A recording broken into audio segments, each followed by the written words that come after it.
Time to visit again with Brandon Morris from Barron's Inc. And Brandon, when I think of QuickBooks, I think of it as being a place where money comes in, money goes out, and you reconcile the books. But it can do a lot more than that. And one of the things that businesses ask about a lot are merchant services. So how do you define that? And what tell me a little bit what QuickBooks does with that.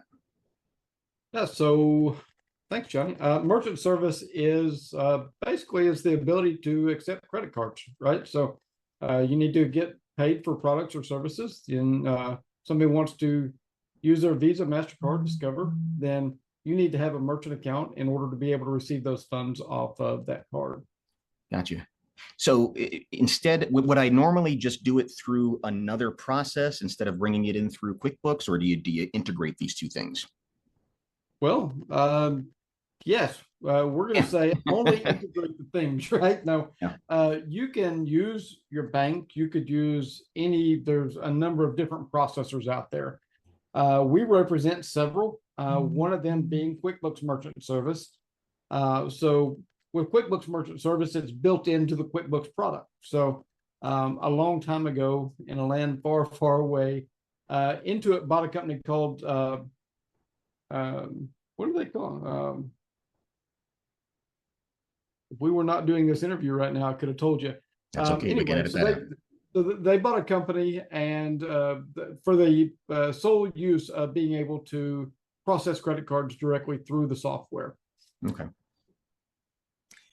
Tell me then a little bit about how you help merchants integrate that with QuickBooks and why that's beneficial to them. So the benefits of integration across the board, not just payments, right? But is to keep everything in one spot, in one product. The integration in this case in payments makes reconciliation super easy. So if we accept a credit card from you for services rendered, right? So we process that credit card on the back end. We're waiting on those funds to hit our credit card or to hit our bank account. As soon as those funds hit our bank account, we reconcile our bank account. We also reconcile that merchant account to make sure that we got paid and the correct amount. So it automatically integrates or takes into account the credit card fees that go into that transaction. We start talking about credit card fees, and there's different types of fees, the tiered rates and the cost plus pricing and things like that. But when you're reconciling those accounts, we have to make sure all those fees are accounted for. And at the end of the day, that we got deposited exactly what we were supposed to get deposited. They held out the fees that were supposed to get held out, and that everything matches up, right? So the integration in this case is I think the key differentiator is we're not going to an outside source and having to reconcile an outside source with what's in QuickBooks and having to make sure those add up. That's great. That has to save an immense amount of time within the business to not have to walk down the hall and get the notes there or wait for someone to send a PDF of transactions later. It all happens right there within the software. Yeah. And I mean, to be fair, if QuickBooks is not the right fit, then there's third-party merchant service providers that we also represent. So if it's a price thing, then yeah, maybe a different option is the same. But yeah, having everything in one spot in order to be able to reconcile makes it super easy. So they have been our go-to processor for a long time, but not ruling out anybody else just because they're not built in. But the built-in thing is definitely the best thing. That integration, having it all right there, not having to download it from some other place or wait for a report or something like that. That's a great thing to point out. So you represent other companies, and so someone may already have a relationship with a company. What are some of the other companies you represent?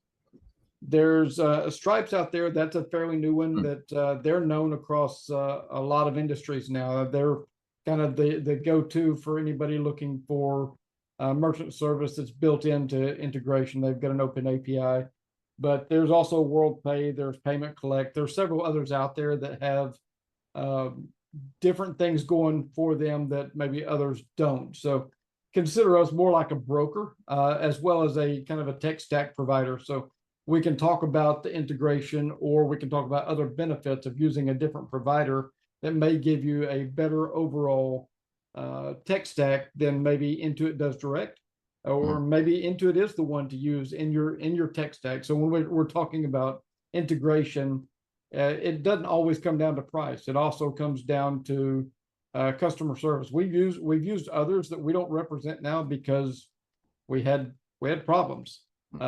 So different use cases, different industries for different types.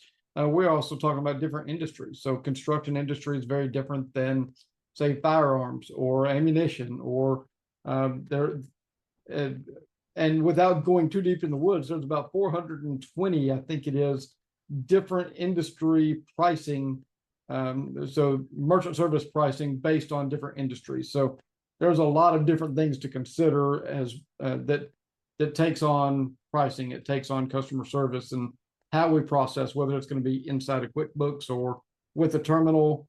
PIN debit is also some completely different than, but it runs on the same rails as merchant service. So there's a lot of different things to consider. So that's kind of why we're having this conversation. Is it sounds like, Brandon, if I come to you and I don't know anything about this, which is true, I don't know anything about this, and say I don't even know where to start, you can line these things up and say, you know what, if we do it this way, this is what it costs and how easy it is. If we do it that way, it's another avenue to get to the same place.